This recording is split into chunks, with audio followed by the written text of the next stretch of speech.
For more than 2 decades, Joel Osteen has stood on the stage of the largest church in America and told millions of people that better days were coming. His smile has become as famous as his sermons, his books have sold in the tens of millions, and his voice reaches homes in over 100 countries every single week. But behind that unwavering optimism sits a long list of controversies that have followed him for years: a stolen fortune hidden in a bathroom wall, a hurricane that nearly destroyed his public image, a stimulus loan that sparked national outrage, and a shooting that shook his congregation to its core. This is the story of how Joel Osteen built an empire on hope, and how that empire has spent 2 decades fighting to keep its cracks hidden from view. Joel Osteen was born in Houston, Texas, in March 1963, the fourth of 5 children in a family whose entire identity was shaped by ministry. His father, John Osteen, had become a Southern Baptist preacher while still a teenager, eventually earning degrees from several religious institutions before settling into life as a pastor. John's path, though, was anything but smooth. He had already gone through a divorce from his first wife before marrying Joel's mother, Dodie, in the mid-1950s, and it wasn't long before another crisis reshaped the family's future. In 1958, John and Dodie's newborn daughter Lisa was born with a condition resembling cerebral palsy. That event pushed John toward a spiritual transformation he later described as a profound religious experience, and it led him to break away from the Southern Baptist Convention entirely. Out of that shift came Lakewood Church, founded in 1959 in a converted feed store on the outskirts of Houston. Fewer than 100 people attended the first service. Decades later, that same church would host tens of thousands of worshipers every week. Joel grew up watching his father build something out of almost nothing, but he showed little interest in following the same path. He briefly studied broadcasting at a Christian university in Oklahoma before dropping out after a single semester and returning home to work behind the scenes of his father's growing television ministry. For nearly 2 decades, Joel avoided the pulpit entirely, choosing instead to produce and direct his father's broadcasts while his mother and sister took turns preaching. He seemed content staying out of the spotlight, a decision that would only make what happened next all the more unexpected. In January 1999, with his father's health failing, Joel was asked to preach for the first time. He initially declined, then abruptly changed his mind and delivered his first sermon to a crowd of roughly 6,000 people. 6 days later, John Osteen died of a heart attack. The timing left Joel shaken, and by his own account, deeply uncertain about whether he was capable of stepping into his father's role. He has said the internal pressure to take over the church was matched by an equally strong voice telling him he wasn't ready. He pushed forward anyway, formally becoming senior pastor later that year. His early sermons were, by his own admission, imitations of his father's fiery preaching style, and they fell flat. It wasn't until he stopped trying to be John Osteen and leaned into his own voice, one built around encouragement, positivity, and personal motivation rather than traditional doctrine, that Lakewood truly began to take off. That shift in tone would become the foundation of everything that followed, for better and for worse. Under Joel's leadership, Lakewood's growth became almost impossible to keep up with. The original sanctuary quickly ran out of room, and in the early 2000s the church struck an enormous deal with the city of Houston to take over the former home of the Houston Rockets, a nearly 17,000-seat arena. The renovation alone cost close to $100 million, financed through a massive bank loan, and when the doors opened in the summer of 2005, tens of thousands of people showed up for the celebration. Today, Lakewood runs multiple English and Spanish services each week, drawing somewhere between 40 and 50,000 attendees in person, making it by far the largest congregation in the United States. It employs hundreds of staff members and operates on an annual budget approaching $90 million. Its television broadcasts reach an estimated 100 million households across the country and audiences in more than 100 nations abroad, while its social media following numbers in the tens of millions. Alongside the church's growth came Joel's transformation into a publishing powerhouse. His first book became an instant #1 bestseller and stayed on top of the charts for years, eventually selling millions of copies worldwide. More bestsellers followed at a steady pace, and by the mid-2020s he had authored dozens of books, several of which reached the top of the New York Times list. In a move that generated headlines of its own, Osteen announced in 2005 that he would stop taking a salary from the church entirely, choosing instead to live off book royalties and speaking fees. He has said the decision reflected a lifelong dream of serving in ministry without financial dependence on the congregation. It also, whether intentionally or not, made him a much harder target for critics accusing him of profiting directly off his followers' donations, even as his estimated personal wealth climbed into the tens of millions. Despite Osteen stepping away from a direct salary, questions about Lakewood's finances have never fully disappeared. Because the church qualifies as a religious nonprofit, it isn't required to publicly disclose its financial records the way most large organizations are. Independent watchdog groups have repeatedly flagged this lack of transparency, giving Lakewood some of the lowest possible ratings for financial openness. Investigative reporting over the years has suggested that only a small fraction of the church's total income goes toward charitable causes, a detail that has fueled ongoing skepticism about where exactly the rest of the money goes. Osteen's personal real estate holdings have added more fuel to that skepticism. In 2010, he and his wife Victoria purchased a sprawling mansion in one of Houston's wealthiest neighborhoods for over $10 million, a property that has since been estimated to be worth considerably more. Because the home is technically held in a trust, the family doesn't qualify for standard homestead tax exemptions, resulting in property taxes reported to run in the hundreds of thousands of dollars annually.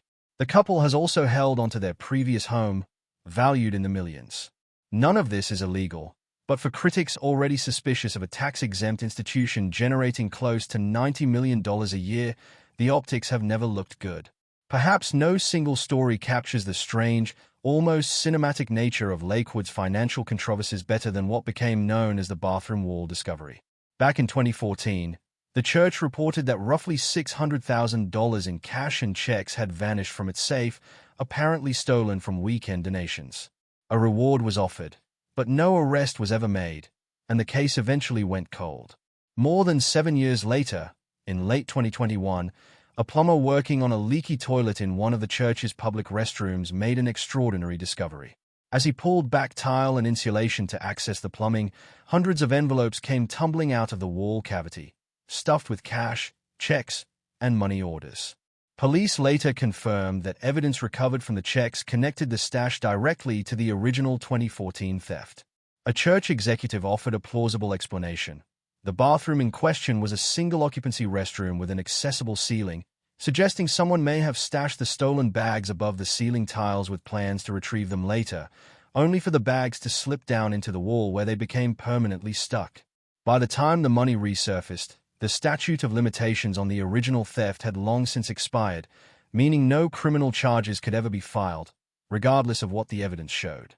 The exact amount recovered was never officially disclosed to the public.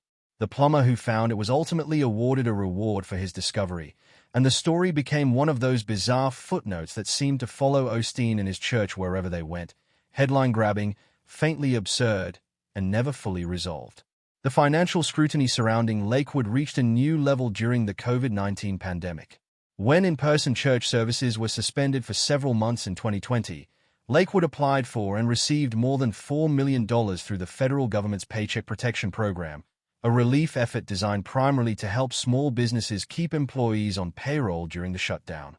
It ranked among the largest such loans issued in the entire Houston area. When the loan became public knowledge later that year, the backlash was swift and intense. Critics questioned why a church with Lakewood's financial resources and its senior pastor's considerable personal wealth would need taxpayer-backed relief funds at all, and hashtags calling for churches to lose their tax-exempt status began trending nationally. Church leadership defended the decision, arguing that the prolonged shutdown had created genuine uncertainty about the church's ability to continue paying its hundreds of employees and their health benefits. Facing continued public pressure, Lakewood ultimately chose to repay the entire loan in full rather than seek the forgiveness the program was designed to offer, a decision that quieted some of the criticism but did little to erase the memory of the controversy itself. If there's one moment that came closest to permanently damaging Osteen's carefully cultivated public image, it was Hurricane Harvey. When the storm slammed into Houston in August of 2017, dumping historic amounts of rainfall and displacing tens of thousands of residents, Lakewood initially posted that its building was inaccessible due to flooding and directed people to seek shelter elsewhere. Almost immediately, people began showing up at the church to check for themselves, and photos and videos began circulating online that appeared to show the massive building sitting dry and reachable. The backlash exploded within days. Critics pointed out the contrast between a pastor with an enormous personal fortune and a 16,000-seat building sitting empty while residents scrambled for shelter across the city. Osteen and church leadership pushed back, releasing photos of flooding in the parking garage and insisting the building had never fully closed its doors. But by the time Lakewood officially opened as a shelter a few days later, the damage to Osteen's reputation was already done.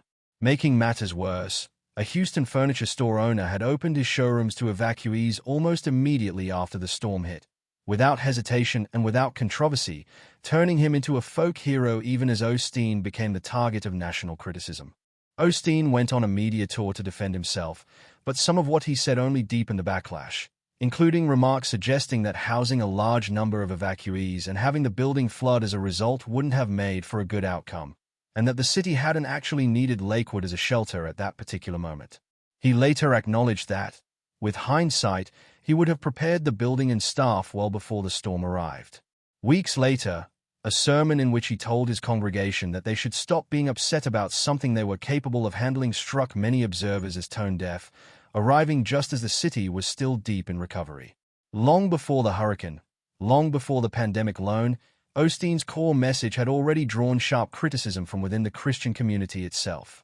His preaching style, centered on hope, personal potential, and encouragement rather than traditional themes of sin and judgment, has been embraced by millions but rejected by a significant number of prominent theologians and pastors as shallow at best and dangerous at worst. One seminary professor famously described Osteen's message during a national television interview as little more than the idea that God is nice, people should be nice, and that's about the extent of it, arguing that Osteen extracted feel-good promises from Scripture while ignoring its deeper and more difficult teachings. Another well-known pastor went even further, accusing Osteen of preaching a message centered more on self-improvement than on core Christian doctrine, and mocking the idea that a life focused on personal comfort and success could be called anyone's best life in any meaningful spiritual sense. A prominent author and researcher wrote an entire book examining what he called the broader trend of turning faith into a tool for personal gain, using Osteen as the most visible example of a style of preaching he considered attractive on the surface but lacking real theological substance underneath. The criticism reached a boiling point in 2005, when Osteen appeared on a major cable news interview and was asked directly whether people of other faiths who don't accept Christianity would be condemned. His answer was vague and non-committal, and the backlash from evangelical circles was immediate. Within days, he issued a public apology, clarifying that he did believe eternal life came only through Christ and that he regretted leaving any doubt about his own convictions. Critics, however, remained unconvinced, particularly after he gave similarly ambiguous answers in later interviews. Osteen has consistently responded to this ongoing criticism with the same steady, unbothered tone that made him famous